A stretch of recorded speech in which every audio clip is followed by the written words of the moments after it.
하나님의 인도하심 분별하기. 하나님의 말씀은 요한일서 4장 1절입니다. 사랑하는 자들아, 영을 다 믿지 말고 오직 영들이 하나님께 속하였나 분별하라. 많은 거짓 선지자가 세상에 나왔습니다. 이 시간에는 하나님의 인도하심 분별하기라는 제목으로 말씀을 묵상하겠습니다. 다음은 어느 목사님의 간증입니다. 한 번은 남캘리포니아에서 열린 컨퍼런스에 참석한 적이 있었다. 이유는 알 수 없지만 왠지 별로 관심도 없는 한 워크숍에 참석해야만 할 것 같은 느낌이 들었기 때문이다. 그 워크숍은 다른 건물에 있었는데 나는 그쪽으로 걸어가다가 한 젊은 남자를 만나 이야기를 나누게 되었다. 함께 이야기하는 동안 나는 그의 온유한 영혼에 깊은 감명을 받았고 하나님이 우리 둘의 마음을 하나로 엮고 계시다는 것을 깨달았다. 그 후 몇 개월 동안 우리는 편지도 주고받고 서로를 방문하기도 했다. 결국 그는 우리 교회의 사역진에 합류했고 전국에서 가장 성공적인 청소년 사역 중 하나를 시작하게 되었다. 여기까지가 간증입니다. 이렇게 짧은 간증을 말씀드리는 것은 하나님의 인도하심과 성령의 음성과 영감과 감동이 어떤 특별한 사람에게만 오거나 거창한 것만은 아니라는 것을 말씀드리기 위해서입니다. 또 하나, 하나님의 인도하심을 느낄 때 꼭 이유를 알려고 하지 말라는 것입니다. 하나님의 인도하심과 성령의 음성과 영감과 감동이 느껴지면 그냥 순종만 하면 됩니다. 하나님께서 우리에게 A라는 사람에게 연락을 하라, B라는 사람과 만날 약속을 하라, 얼마의 물질을 후원하라, 이 일을 시작하라, 저 일은 그만두어라, 어떤 물질을 나누어 써라는 등의 말씀을 하실 때 우리는 그 말씀을 굳이 이해하려고 할 필요는 없습니다. 하나님의 인도하심을 따르는 이들의 간증을 들어보면 그들의 인생에서 아주 중요한 결정의 대부분이 세상적인 시각에서 보면 전혀 납득이 안 되는 것들이 대부분이었다는 것입니다. 이러한 경험들이 쌓이다 보니 하나님께서 무언가를 하라고 하실 때 순종하지 않을 수 없다는 것입니다. 그렇기 때문에 우리도 하나님께서 무언가를 하라고 하시면 그냥 그 일을 하면 되는 것입니다. 하나님을 신뢰하고 모험을 감행하라는 것입니다. 그리스도인들의 상당수는 하나님이 자신에게 말씀하실 거라고 기대하지 않습니다. 그러나 이런 생각은 성경이 보여주는 하나님의 모습과는 다릅니다. 성령은 우리와 대화하실 준비가 되어 있고 또 대화하고 싶어 하시며 대화하실 능력도 있으시기 때문입니다. 또 성경에 따르면 성령은 그리스도를 따르는 자들을 인도하시고 꾸짖으시고 확신을 주시고 위로하시고 안심시키시는 분이시기 때문입니다. 또 다른 간증입니다. 몇 년 전 유난히 진이 빠지는 모임을 마친 후 교회 주차장을 나가는 길로 달리고 있는데 곁눈으로 누군가가 주차장 쪽으로 걸어가는 것을 보았다. 1초도 안 되는 순간에 나는 하나님의 인도라는 감을 얻었다. 방금 지나쳐온 그 사람에게 가서 뭔가 도움을 주라는 의도였던 것이다. 나의 첫 반응은 왜요? 였다. 그 사람은 어려움에 처해 있는 것 같아 보이지 않았기 때문이다. 그리고 두 번째 반응은 왜 하필 접니까? 였다. 나는 일과를 마치고 지쳐 있었기 때문이다. 나는 하나님이 보내신 이 작은 인도에 순종할 수 없는 이유를 대며 차를 몰다가 왜 순종해야 하는지 이유를 알 수는 없지만 순종하기로 마음을 먹고 차를 그 사람 쪽으로 돌렸다. 별로 도움을 필요로 하지도 않는 것 같은 사람에게 도움을 주는 것이 어떻게 나의 삶과 사역에 영향을 미칠지 그날 밤만 해도 전혀 몰랐었다. 결국 그 사람은 우리 사역진에 합류해 10년 가까이 신실하게 섬겼다. 내가 그 인도에 순종하지 않았다면 어떻게 되었겠는가? 여기까지가 간증입니다. 예수님이 오신 후 오랜 시간이 지나면서 하나님은 더 이상 인간에게 아무런 말씀을 안 하고 계시다고 믿는 건 어불성설입니다. 기독교의 정수가 전능하신 하나님과 인간 개개인의 관계라면 하나님은 오늘도 여전히 우리에게 말씀하고 계십니다. 성령의 음성과 영감과 감동을 경험하고 싶다면 자신에게 교만함은 없는지 살펴봐야 합니다. 교만한 사람은 자신의 생각과 뜻이 다 맞다고 생각합니다. 그래서 자존심이 세고 고집이 세고 완고하고 강팍합니다. 다른 사람의 충고도 책망도 듣기 싫어합니다. 왜냐하면 그 사람의 귀와 마음을 사단이 막아버렸기 때문입니다. 그래서 죄가 죄인 줄도 모르고 죄를 부끄러워하지도 않게 됩니다. 성경에는 젊은 사람과 나이 많은 사람의 죄를 구분해 놓지 않았습니다. 우리는 보통 나이 드신 분들이 고집 세고 완고하고 시기 질투하면 나이가 많으니까 그런다고 말합니다. 인간적으로는 이해할 수 있을지 모르지만 바람직한 것은 아닙니다. 왜냐하면 성령의 열매는 사랑이지 교만으로 파생된 자존심이 세고 고집이 세고 완고하고 강팍하고 시기 질투하는 것이 아니기 때문입니다. 성령 받은 사람은 그의 삶 속에서 반드시 성령의 열매인 사랑이 나타나야 합니다. 수많은 예배를 드리고 수많은 설교를 듣고도 아무런 변화도 없다면 회개해야 합니다. 자신의 교만함을 회개할 때에 하나님의 인도하심에 순종할 수 있기 때문입니다. 하나님의 백성들이 하나님의 음성을 듣게 되면 하나님의 뜻대로 행하기 때문에 사단은 어떻게 해서든지 하나님의 음성을 듣지 못하도록 방해합니다. 그래서 기도를 해도 응답이 없을 때 점쟁이를 찾아가도록 유혹하는 것이 바로 사단입니다. 성령의 인도하심에 순종했을 때 혹은 무시했을 때 나타나는 극적인 결과들은 다양합니다. 하지만 이 시간 말씀드리려고 하는 것은 이러한 극적인 결과들을 말하려고 하는 것이 아닙니다. 우리에게 중요한 것은 내가 받은 성령의 인도하심에 대해서 어떻게 행동할 것이냐입니다. 사람이 일단 예수 그리스도께 자신의 인생을 드리고 나면 그 사람의 삶은 예전과 달라지게 됩니다. 왜냐하면 예수 그리스도를 영접한 사람의 인생은 눈에 보이거나 귀에 들리거나 감정으로 느껴지거나 혹은 인간의 논리로 이해할 수 있는 영역으로만 이루어지지 않고 믿음으로 행하는 것이 더해지기 때문입니다. 이것은 성령의 기적적인 사역의 마음을 여는 것을 의미합니다. 그래서 바울은 이렇게 말했습니다. 로마서 8장 9절에 만일 너희 속에 하나님의 영이 거하시면 너희가 육신에 있지 아니하고 영에 있나니 누구든지 그리스도의 영이 없으면 그리스도의 사람이 아니라. 또 갈라디아서 5장을 보면 성도들을 향해 성령을 힘입어 살고 성령의 인도하심을 따르며 성령과 더불어 살라고 말씀하셨습니다. 하나님의 백성들은 언제 어디서 어떤 상황에 처하든 히브리서 4장 16절 말씀처럼 담대하게 은혜의 보좌로 나아가 자비를 받고 은혜를 입어서 제때에 주시는 도움을 받을 수 있습니다. 하지만 묘하게도 우리는 대부분의 기도 시간을 하나님께 간구하는 시간으로 생각할 뿐 혹시 하나님도 내게 할 말이 있으신 건 아닐까 하고 궁금해하는 경우는 거의 없습니다. 만약 하나님의 음성을 듣는데 관심이 있는 사람이라면 그 값을 지불해야 합니다. 즉 하나님 앞에서 스스로 잠잠히 있는 훈련을 해야만 하는 것입니다. 예수님은 고요히 혼자 있는 시간들을 무척 중요하게 여기셨습니다. 한적하게 물러나 있는 시간에 하나님 아버지께 마음을 쏟아놓았을 뿐만 아니라 하나님의 음성을 듣기도 하셨습니다. 그러므로 우리도 우리의 분주한 생각과 육체를 잠잠하게 해주고 마음을 부드럽게 해주어 하나님의 고요하고 세미한 음성을 들을 수 있게 해주는 자신에게 맞는 방법을 찾아야 합니다. 하지만 노력을 했음에도 불구하고 아무런 성령의 음성과 영감과 감동이 없을 때가 있습니다. 하나님은 살아계신 존재이시지 자동응답기가 아니며 따라서 하실 말씀이 있을 때만 말씀하시기 때문입니다. 하나님은 오늘날도 자기 백성들에게 말씀하고 계십니다. 그럼에도 불구하고 우리가 하나님의 음성을 좀 더 자주 듣지 못하는 데는 두 가지 이유가 있습니다. 가장 분명한 이유는 우리가 하나님께 귀를 기울이지 않기 때문입니다. 우리 자신을 돌아보면 세상의 소리를 끊고 잠잠히 하나님 앞에 나올 때가 거의 없습니다. 또 하나님이 말씀하시도록 그분을 초청하지도 않습니다. 이제라도 우리는 세상 음악이나 TV를 끄고 혼자만의 고요한 시간을 가지고 하나님을 초청해야 합니다.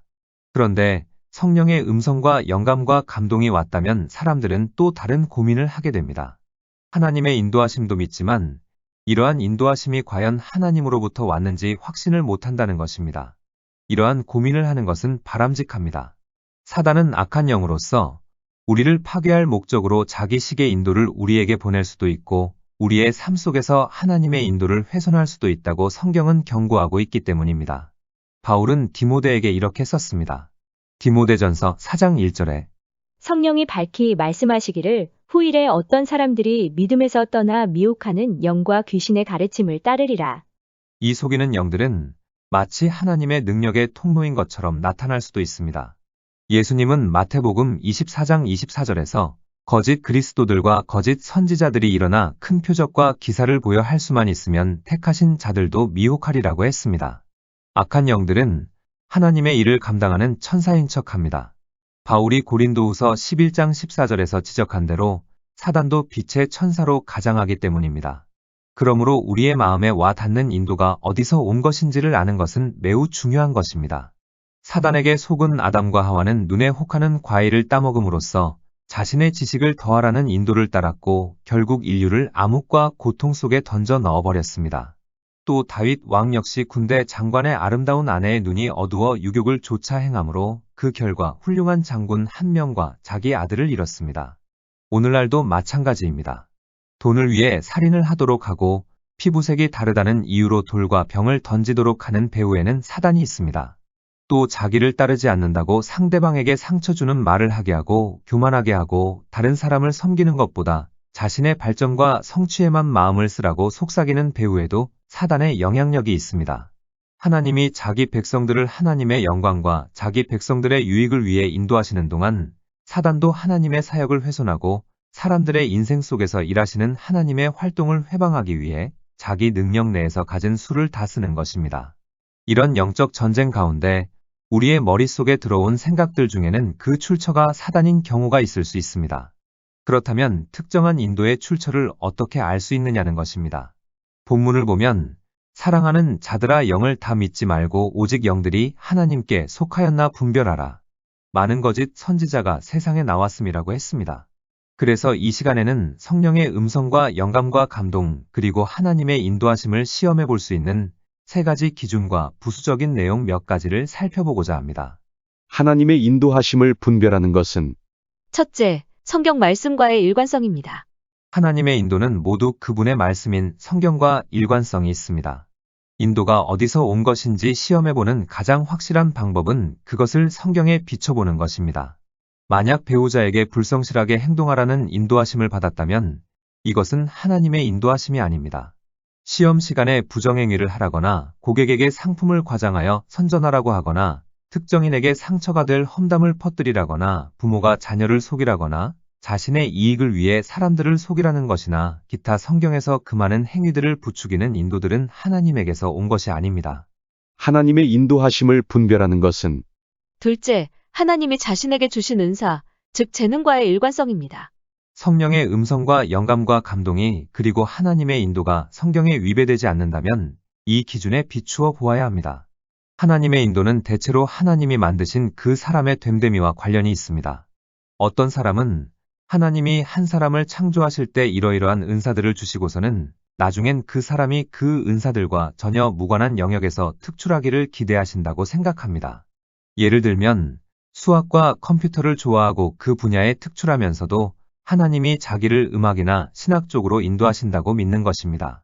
또 어떤 사람은 야외 활동을 좋아해서 자연 속에 있지 않으면 시들해질 정도이면서도 하나님이 자기를 도심에서 하루 8시간씩 일하는 사무직 쪽으로 인도하신다고 생각합니다. 또 아이들과 함께 있는 걸 불편해하면서도 하나님이 자기를 교사로 인도하신다고 생각하는 경우가 있습니다. 하나님의 인도는 하나님이 우리 각자를 만드신 모습과 모순될 수 없습니다. 또 하나님이 A라는 목적을 위해 지으시고 B라는 목적을 성취하라고 요구하시지도 않습니다. 하나님은 목적의식이 분명합니다. 하나님은 온 우주의 오케스트라를 합성하는 분이시며 상임 지휘자이시기 때문입니다. 물론 하나님은 우리의 능력을 끝까지 늘리시고 우리의 잠재력을 확장하는 걸 좋아하시며 그렇기 때문에 종종 우리가 한 번도 시도해보지 않은 길로 인도하시기도 합니다. 하지만 그렇다고 해서 하나님이 우리의 은사와 천성적인 관심사를 무시하신다는 의미는 아닙니다. 우리가 하나님을 좀 더 효과적으로 섬길 수 있도록 그것들을 우리에게 주신 분은 바로 하나님이시기 때문입니다. 따라서 하나님은 우리의 타고난 능력들을 더욱 강하게 하시고 그것을 토대로 일하십니다. 하나님은 우리를 만드셨고 우리가 무엇으로 만족할 수 있는지를 잘 아십니다. 어떤 직업적 소명이 우리의 재능과 능력에 가장 잘 어울리는지도 아시고 어떤 배우자가 우리에게 가장 잘 어울리는지도 아시고 어떤 교회에서 활동하는 게 좋은지도 아십니다. 그래서 하나님은 우리에게 이렇게 말씀하십니다. 나는 내 인생을 인도하고 싶다. 나는 어떤 길이 나를 영화롭게 하고 너에게도 생산적인 길인지를 알고 있으며 너를 그 길로 이끌어 가고 싶다. 나는 무엇보다도 인도를 통해서 그 일을 할 것이니 내 삶을 평온하게 가라앉히고 내 말에 귀를 기울이라. 그래서 하나님이 만드신 자신의 모습과 완전히 반대되는 인도를 감지한다면 반드시 그 인도를 조심스럽게 시험해 봐야 합니다. 그 일을 할 사람이 없기 때문에 하나님이 그 일을 자신에게 요청하시는 것인지 나 자신의 고유한 은사가 더욱 성장하기를 바라서 하나님이 자신을 새로운 영역으로 뻗어나가기를 요구하시는지 아니면 하나님의 인도가 아닌 사단에게서 온 것으로 하나님이 자신에게 맡기신 일을 산만하게 해서 집중하지 못하도록 하는 것은 아닌지 생각해 봐야 하는 것입니다. 하나님의 인도하심을 분별하는 것은 셋째, 섬김의 차원입니다. 하나님의 인도하심은 대체로 섬김과 관련이 있습니다. 사실 대부분의 거짓 인도들은 분별하기가 쉽습니다. 왜냐하면 거짓 인도는 자기 자신을 높이거나 자기의 이익만을 도모하기 때문입니다. 그래서 어떤 인도가 돈과 명예와 자랑할 만한 것과 탐이 나는 물질을 약속한다면 조심해야 합니다. 섬김과 역경보다는 번영이 훨씬 더 많은 사람들을 파괴시켰다는 것을 우리는 기억해야 합니다. 반면에 어떤 인도가 자신을 겸손하게 하고 누군가를 섬기거나 격려하라 한다면 혹은 뭔가를 나눠주라고 할 때는 대체로 그 인도는 성령으로부터 온 것입니다. 악한 영이 우리를 이와 같은 일로 인도하는 경우는 극히 드물기 때문입니다. 다음은 바울이 에베소 장로들에게 자신이 받은 인도 중에 하나를 말하는 부분입니다. 사도행전 20장 22절로 23절에 보라, 이제 나는 성령에 매여 예루살렘으로 가는데 거기서 무슨 일을 당할는지 알지 못하노라. 오직 성령이 각성해서 내게 증언하여 결박과 환난이 나를 기다린다 하시나? 바울은 자신의 은사와 반대되는 일을 하라는 요구를 받은 것이 아니었습니다. 하나님 나라를 위해서 자기의 안전과 편안함을 희생하라는 요구를 받았던 것입니다. 하나님의 인도가 모두 고통과 희생을 요구하는 건 아니지만 하나님의 인도는 우리의 믿음의 한계를 시험하면서 창자가 꼬이는 결정을 하게 하거나 인생의 궁극적인 현안들을 정면으로 마주치게 하는 것일 수도 있습니다. 하나님의 인도 중에 상당수는 우리에게 편안함을 쫓을 것인가, 거룩한 성품을 키울 것인가, 돈을 모을 것인가, 먼저 하나님 나라를 구할 것인가, 세상이 보기에 승자인가, 하나님이 보시기에 승자인가 라는 사이에서 선택하라고 요구할 것입니다. 따라서 어떤 인도가 자신에게 하루아침에 건강과 부와 안락과 행복을 약속한다면 경계해야 합니다. 하나님은 예수님을 왕관이 아닌 가시관으로 인도하셨습니다. 하지만 궁극적으로는 가시관을 쓴 십자가의 길이야말로 이 세상 모든 죄인이 자유와 용서에 이르는 길이었습니다. 하나님은 우리 또한 예수님을 따르는 자들로서 십자가를 지기를 바라십니다. 역설적으로 그 십자가를 지고 갈 때 우리는 자유와 기쁨과 성취를 맛보게 됩니다. 마태복음 11장 28절로 30절에 수고하고 무거운 짐진 자들아 다 내게로 오라. 내가 너희를 쉬게 하리라. 나는 마음이 온유하고 겸손하니 나의 멍에를 메고 내게 배우라. 그리하면 너희 마음이 쉼을 얻으리니. 이는 내 멍에는 쉽고 내 짐은 가벼움이라. 여기에서 쉽고에 해당하는 헬라어 기본형은 크레스토스입니다. 의미는 부드러운, 좋은, 즐거운으로 예수님의 멍에는 실제로 기쁨과 즐거움을 가져다 줄 뿐만 아니라 부드럽고 좋은 것입니다. 요약하자면 어떤 인도가 하나님의 말씀과 일관성이 있고 하나님이 자신을 만드신 모습에 부합되며 희생이나 믿음의 일부를 내딛기를 요구한다면 그건 하나님으로부터 온 인도라고 볼 수 있습니다. 여기에 몇 가지 주의 사항을 추가해 보도록 하겠습니다. 어떤 인도가 자신의 인생 전체를 바꾸어 놓을 수 있는 중대한 사안을 단시간 내에 결정하라고 요구한다면 의문을 제기해야 합니다. 어떤 인도가 자신으로 하여금 큰 빚을 지게 만든다든지 다른 사람을 곤란하게 하거나 타협해야 하는 입장, 혹은 다른 사람을 위험에 처하게 만든다면 의문을 제기해야 합니다. 어떤 인도가 자신의 가족 관계나 여타 중요한 친구 관계를 뒤흔든다면 의문을 제기해야 합니다. 어떤 인도를 성숙한 그리스도인 친구나 상담자에게 이야기했을 때 그들이 불안해한다면 의문을 제기해야 합니다. 하나님으로부터 온 인도는 기독교적 모험으로의 문을 열어주지만 거짓 인도는 혼돈과 고생, 고통과 충격적인 상처를 줍니다. 그렇다고 해서 그리스도인들이 거짓 인도에 너무 겁을 먹은 나머지 성령의 인도에 마저 귀를 막아버린다면 큰 손실이 아닐 수 없습니다. 하나님은 우리가 영들을 시험하기 원하시지만 그리고 난 후에는 믿음의 걸음을 내딛어 하나님을 따르기를 원하십니다. 우리는 하나님의 인도를 받게 될 때 하나님이 왜 그 일을 하라고 하시는지 이유를 모를 때도 종종 있습니다. 하나님은 미지의 영역을 통과하는 길로 우리를 인도하실 수도 있고 때로는 특별한 이유 없이 그저 하나님에 대한 신뢰를 가르치시기 위해서 그러실 수도 있습니다. 기억해야 할 것은 그리스도인의 삶은 보이는 것이 아니라 믿음에 근거한 것이라는 사실과 믿음이 없이는 하나님을 기쁘게 해드릴 수 없다는 사실입니다. 우리가 진정 역동적이고 온전하며 흥미진진한 그리스도인의 삶을 살고자 한다면 성령의 인도하심에 귀를 기울여야 합니다. 그리고 그 인도들을 분별하고 순종해야 합니다. 때로는 영적인 주사위를 던져 믿음의 도박을 하고 하나님과 협력해야 합니다. 우리는 조금 위태롭거나 비논리적으로 보이더라도 하나님께 예라고 대답할 줄 알아야 합니다. 성령이 말씀하시도록 기회를 드리는 사람은 그리스도인의 삶이 모험의 연속이라는 사실을 잘 알고 있습니다. 우리가 하나님의 인도에 지성과 마음을 연다면 하나님이 하시는 일들을 보고 놀라게 될 것입니다. 하나님은 우리가 생각하는 것보다 훨씬 더 자주 우리와 대화를 시도하십니다. 우리가 고요한 시간을 마련해서 하나님의 인도를 알고 순종하기로 결단하기만 하면 우리의 삶은 풍요롭고 성공적인 삶이 될 것입니다. 말씀을 정리하겠습니다. 하나님의 인도하심을 분별하는 것은 첫째, 성경 말씀과의 일관성입니다. 둘째, 하나님이 자신에게 주신 은사, 즉 재능과의 일관성입니다. 다시 말해, 하나님이 나에게 준 능력과 재능에 맞느냐는 것입니다. 셋째, 섬김의 차원입니다. 누군가를 섬기거나 격려하라는 것이 아닌 자신의 이익과 욕심과 명예와 돈만을 챙겨라고 한다면 의문을 제기해야 합니다. 여기에 몇 가지 주의 사항을 추가해보면 어떤 인도가 자신의 인생 전체를 바꾸어 놓을 수 있는 중대한 사안을 단시간 내에 결정하라고 요구한다면 의문을 제기해야 합니다. 어떤 인도가 자신으로 하여금 큰 빚을 지게 만든다든지 다른 사람을 곤란하게 하거나 타협해야 하는 입장, 혹은 다른 사람을 위험에 처하게 만든다면 의문을 제기해야 합니다.